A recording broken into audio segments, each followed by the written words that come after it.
Գործք առաքելոց 27-րդ գլուխ։ Երբ մեզ հրամայվեց նավարկել դեպի Իտալիա, Պողոսին եւ մի քանի այլ կալանավորների հանձնեցին կայսերական գնդից մի հարյուրապետի,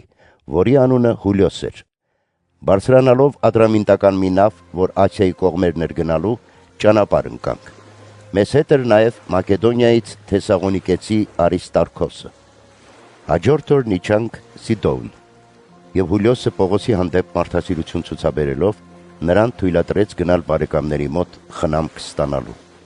Այնտեղից դուրս գալով, քանի որ քամին հակառակ կողմից էր, նավարկեցին Կիպրոսի մոտով ավելի ցած։ Ապա Կիլիկիայի եւ Պամփյուլիայի մեջտեղում բաց ծովի միջով նավարկելուց հետո իջանք Լիկիայի Մյուրա քաղաքը։ Այնտեղ հարյուրապետը գտնելով Ալեքսանդրիայի մի նավ, որ Իտալիա էր գնում, մեզ այնտեղ մտցրեց։ Եվ բազում օրեր դանդաղ նավարկելուց հետո դժվարությամբ հասանք Կնյուդիայի մոտերքը, իսկ երբ քամին թույլ չտվեց մեզ, նավարկեցինք Կրետեի ներքևի կողմով, անցնելով Սալմովնի հրվանդանից։ Նրա եզերքով դժվարությամբ անցնելուց հետո հասանք մի տեղ, որ կոչվում էր Գեղեցիկ նավահանգիստ, եւ որին կից էր Լասեա քաղաքը։ Եվ քանի որ արդեն շատ ժամանակ էր անցել եւ նավարկելն էլ վտանգավոր կլիներ, ծոմապահության օրերն էլ արդեն անցել էին, Պողոսը նրանց խրատ տվեց եւ ասաց. Մարդիկ, տեսնում եմ, որ այս նավարկությունը չարիքով եւ բազում վնասով է լինելու ոչ միայն բեռների եւ նավի համար, այլև մեր անձերի։ Բայց հարյուրապետը նավապետին եւ նավատիրոջն ավելի էր լսում, քան Պողոսի խոսքերին։ Երբ նավահանգիստը ձմեռելու համար անհարմար թվաց, շատերը խորհեցին այնտեղից հեռանալ, որպեսզի միգուցե կարողանան հասնել Փյունիկե քաղաքը եւ ձմեռել կրետացիների այդ նավահանգստում, որը դեպի հարավակողմ եւ ցամաք էր նայում։ Եվ երբ հարավի մեղմ քամին փչեց, կարծեցին, թե կհասնեն իրենց կամեցած վայրը։ Նավարկելով Կրետեի եզերքի մոտով անցան։ Ոչ շատ ժամեր հետո նավի շուրջը բարձրացավ մի կատաղի քամի, որ կոչվում է Եվրացիկլոն։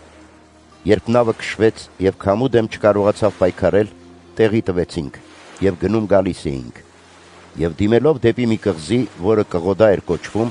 դժվարությամբ կարողացանք բռնել մակույկը, որը նավի վրա քաշեցինք։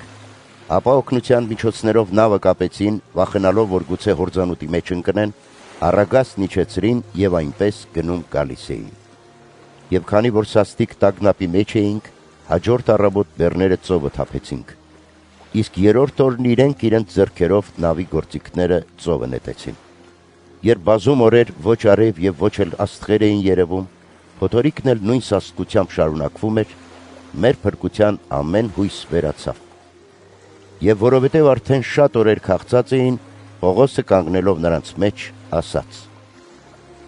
Մարդիկ, դուք ինձ պետք է անսայիք ու Կրետեից չելնեիք եւ այս չարիքից ու վնասից խուսափեիք։ Արդ ձեզ խրատում եմ, որ քաջալերվեք, որովհետև բացի նավից ձեզնից եւ ոչ մեկի կյանքին վնաս չպիտի հասնի։ Քանզի այս գիշեր հրեշտակն Աստծու, որին պատկանում եմ ես ու ծառայում, երևաց ինձ ու ասաց. Մի վախեցիր, Պողոս, դուք այսեր առաջ էլ պետք է ներկայանաս։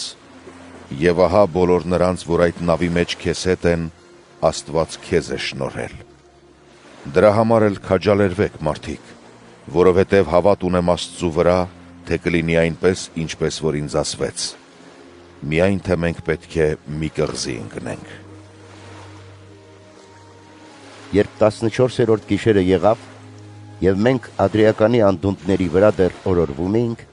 գիշերվա կեսին նավավարները կարծեցին, թե ցամաք են հասել։ Ջրի խորությունը չափող գունդը ցած գցելով 20 գրկաչափ խորություն գտան։ Որոշ տարածություն հեռանալուց հետո նորից գցեցին եւ 15 գրկաչափ գտան։ Վախենալով, թե միգուցե խութերով տեղ ընկնեն, հետևի կողմից 4 խարիսխներ ցած գցեցին։ Տենչում էին, որ լույսը բացվի, բայց նավավարները մտածում էին նավից փախչել, ուստի մակույկը ծով իջեցրին, այն պատճառաբանությամբ, թե իբր արջևի կողմից էլ են խարիսխներ գցելու։ Պողոսը հարյուրապետին եւ զինվորներին ասաց. Եթե դրանք նավի մեջ չմնան, դուք ազատվել չեք կարող։ Այն ժամանակ զինվորները մակույկի պարանները կտրեցին ու մի կողմ գցեցին։ Եվ երբ լույսը բացվելու մոտ էր, Պողոսը բոլորին խնդրեց, որ կերակուր ուտեն, ասելով. Այս 14-րդ օրն է, որ դուք քաղցած սպասումով եք անցկացնում եւ դեռ ոչինչ չեք կերել։ Դրա համար աղաչում եմ ձեզ, որ մի բան ճաշակեք, քանի որ դա հենց ձեր փրկության համար է, որովհետեւ ձեզնից ոչ ոքի գլխից մազ իսկ չի կորչելու։ Եվ երբ այս ասաց, հաց վերցրեց, բոլորի առաջ Աստծուն գոհություն տվեց, կտրեց եւ սկսեց ուտել։ Ամենքը քաջալերվեցին եւ իրենք էլ սկսեցին ուտել։ Նավի մեջ բոլորս միասին 276 հոգի էինք։ Երբ կերակուրից հագեցան, ցորենը ծովը թափելով նավը թեթևացրին։ Եվ երբ լույսը բացվեց, տեսան իրենց անծանոթ մի ցամաք, բայց նշմարեցին մի ծովախորշ, որ ծովափ կարող էր լինել։ Խորհում էին, թե միգուցե հնար լիներ նավն այնտեղ հասցնելու եւ փրկելու։ Խարիսխները հատակից կտրելով ծովի մեջ գցեցին։ Ղեկերի կապերը թուլացրին,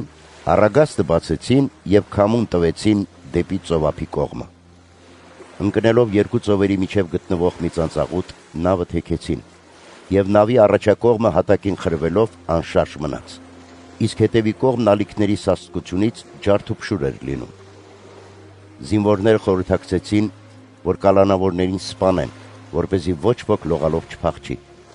Սակայն հարյուրապետը կամենալով Պողոսին փրկել, նրանց ծրագրին արգելք եղավ։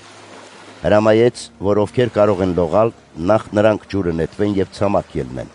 իսկ մյուսները ոմանք տախտակների վրա, ոմանք էլ նավից ինչ-որ բանի վրա։ Այսպես բոլորն էլ ցամաք ելան եւ փրկվեցին։